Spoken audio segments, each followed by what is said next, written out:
मुंबई दक्षिण मध्यच्या मतदारांनी कधी काँग्रेस तर कधी कम्युनिस्टांना साथ दिली, पण 1989 पासून हा शिवसेनेचा बालेकिल्ला झाला। एक टर्म वगळता इथून शिवसेनेचाच खासदार निवडून आलाय। पण आता राज्यात फाटाफूट झाल्यामुळे गणित बदलली आहेत। हे गणित बदलून आता नेमकं समीकरण काय झालंय हे समजून घेण्यासाठी मुंबई दक्षिण मध्य लोकसभा मतदारसंघाचा इतिहास आणि काही इंटरेस्टिंग आकडेवारी या व्हिडिओतून जाणून घेणार आहोत। त्यामुळे हा व्हिडिओ शेवटपर्यंत पहा आणि चॅनलला सबस्क्राइब केलं नसेल तर आत्ताच सबस्क्राइब करा। नमस्कार, मी सिद्धेश आणि तुम्ही पाहताय 7/12 लोकसभेचा।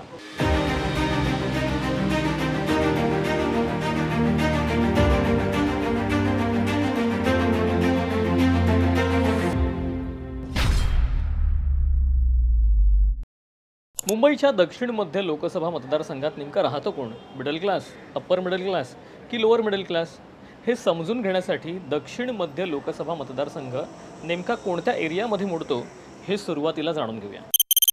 मुंबई दक्षिण मध्य लोकसभेत 6 विधानसभा येतात। त्यात अणुशक्तीनगर, चेंबूर, धारावी, सायन कोळीवाडा, वडाळा आणि माहीम या जागांचा समावेश आहे।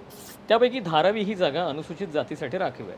या 6 पैकी 2 ठिकाणी भाजपचे तर राष्ट्रवादी काँग्रेस, शिंदे गट आणि ठाकरे गटाचा प्रत्येकी एक आमदार आहे। आता मुंबईतल्या दक्षिण मध्य लोकसभेमध्ये 2014 मध्ये आणि 2019 मध्ये कोण जिंकलं आणि किती मतांनी जिंकलं ते पाहूयात। 2014ला शिवसेनेने विद्यमान खासदार मोहन रावले यांचं तिकीट कापलं आणि त्यांच्याऐवजी राहुल शेवाळे यांना तिकीट दिलं। शेवाळे यांना 3,81,008 मतं मिळाली, तर काँग्रेसच्या गायकवाड यांना 2,42,828 मतं मिळाली। तब्बल 1,38,180 मताधिक्यांनी शेवाळे यांनी गायकवाड यांचा पराभव केला। 2019 साली शिवसेनेने पुन्हा शेवाळे यांना तर काँग्रेसने गायकवाड यांना उमेदवारी दिली। यावेळी शेवाळे यांना 4,24,913 मतं मिळाली, तर गायकवाड यांना 2,72,774 मतं मिळाली। तब्बल 1,52,139 मताधिक्यांनी शेवाळे यांनी गायकवाड यांचा पुन्हा एकदा पराभव केला। सलग 2 वेळा शिवसेनेने मुंबई दक्षिण मध्य लोकसभेमध्ये विजय मिळवलाय। असं असलं तरी पक्षांना मिळणाऱ्या मतांची आकडेवारी एक महत्त्वाची गोष्ट ठरते। ती काय हे समजून घेण्यासाठी 2014 आणि 2019 मध्ये कोणत्या पक्षाचा वोट शेअर नेमका किती होता ते जाणून घेणं गरजेचं आहे। 2014 मध्ये शिवसेनेला 49.57% मतं मिळाली होती, तर काँग्रेसला 31.59% मतं मिळाली होती। 2019ला शिवसेनेला 53.30 आणि काँग्रेसला 34.21% मतं मिळाली होती। 2019च्या निवडणुकीत दोन्ही पक्षांना 3 ते 4% मतं जास्त मिळाली। आता मुंबई दक्षिण मध्य लोकसभा मतदारसंघात कोणत्या पक्षाची ताकद मागच्या 2 लोकसभा निवडणुकांमध्ये किती होती यावरही नजर टाकूया। 2014 साली 4ही पक्ष स्वबळावरती लढले होते। त्यामुळे 2014 साली शिवसेनेचे 3, काँग्रेसचे 2 तर भाजपचा 1 आमदार इथं निवडून आलेला होता। 2019 साली दोन्ही पक्ष युती आणि आघाडीमध्ये लढले तेव्हा भाजपचे 2, शिवसेनेचे 2 तर काँग्रेस आणि राष्ट्रवादीचा प्रत्येकी 1 आमदार निवडून आलेला होता। 2024 मध्ये पक्षीय बलाबल पाहता भाजपचे 2 आमदार आहेत। शिंदे गटामध्ये 1 आणि ठाकरे गटामध्ये 1 तर काँग्रेसचा 1 आमदार आहे। अणुशक्तीनगरमधून राष्ट्रवादीचे नवाब मलिक निवडून येतात।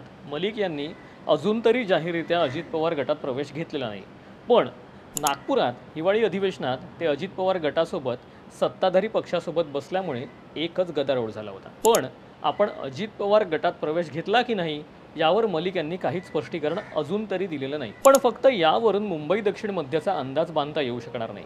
त्यासाठी आणखी काही बेसिक प्रश्नांची उत्तरं शोधावी लागतील। ते प्रश्न कोणते आहेत तर ते आपण स्क्रीनवर पाहूयात। प्रश्न क्रमांक 1, उमेदवार दुसऱ्या पक्षातून आलेला होता का? याचं उत्तर देताना 2014 साली नाही असं द्यावं लागतं, तर 2019 साली सुद्धा नाही असंच द्यावं लागतं। प्रश्न क्रमांक 2, उमेदवार दुसऱ्यांदा निवडून आला की पहिल्यांदा? अर्थात राहुल शेवाळे हे 2019 मध्ये दुसऱ्यांदा खासदार म्हणून निवडून आले। प्रश्न क्रमांक 3, युती किंवा आघाडीच्या उमेदवाराला फायदा झाला की तोटा झाला? अर्थात मागच्या 2 लोकसभा निवडणुका बघता युतीला फायदा झाला असं आपण म्हणू शकतो। 1952 पासून ते 1980 पर्यंत इथल्या मतदारांनी कधी कधी काँग्रेस तर कधी कम्युनिस्टांना साथ दिली। 1984 साली काँग्रेसच्या लाटेमध्ये इथून कामगार नेते दत्ता सामंत अपक्ष म्हणून निवडून आले। पुढे 1991 साली वामनराव महाडिक आणि 91 ते 2004 पर्यंत मोहन रावले यांनी या जागेवरती शिवसेनेचा भगवा कायम ठेवला। 2009 साली काँग्रेसचे एकनाथ गायकवाड जिंकले, पण 2014 साली राहुल शेवाळेंनी हा गड पुन्हा शिवसेनेकडे खेचून आणला। आता प्रश्न क्रमांक 4, पक्षातील फुटीनंतरचं राजकारण नेमकं कसं आहे? तर एकनाथ शिंदे यांनी बंडखोरी केल्यानंतर शिवसेनेतून डझनभर खासदार बाहेर पडले। त्यांचं नेतृत्व करणारे खासदार होते राहुल शेवाळे। बंडखोरी केल्यानंतर शेवाळे शिवसेनेचे लोकसभेतले गटनेतेही झाले, पण त्यांच्यावर एका तरुणीने गंभीर आरोपही केले होते. शिवाय शिंदे गटाची भूमिका मांडण्यासाठीही ते नेहमीच आघाडीवर असल्याचं दिसलंय. दरम्यान शिवसेना फुटल्यानंतर आता महाविकास आघाडीत ठाकरे गटही या जागेवरती दावा करू शकतो, कारण मोठा काळ या जागेवरून शिवसेनेचा खासदार निवडून आलेला होता. दुसरीकडे शिंदे गटानेही जास्त जागा लढवण्याचा विचार केलाय, पण भाजपने यावेळी 400 पारचा नारा दिलाय. तर याच जागेवरून तब्बल 5 टर्म काँग्रेसचाही खासदार निवडून गेलेला आहे. त्यामुळे काँग्रेसही या जागेसाठी इच्छुक असली तर आश्चर्य वाटायला नको. आता महाविकास आघाडी आणि महायुती कुणाला उमेदवारी देणार आणि जनता कुणाला कौल देणार हे आता येत्या काळात कळेलच. पण नेमकी दक्षिण मध्यमधून कुणाविरुद्ध कोण लढतं यावरून अनेक गोष्टी अवलंबून आहेत. मागच्या काही वर्षांचा हा सगळा डेटा पाहिल्यानंतर मुंबई दक्षिण मध्य लोकसभा मतदारसंघावरती युतीचा झेंडा फडकेल की महाविकास आघाडीचा? तुम्हाला काय वाटतं? कमेंट करून नक्की सांगा आणि हा व्हिडिओ आवडला असेल तर शेअर करायला विसरू नका.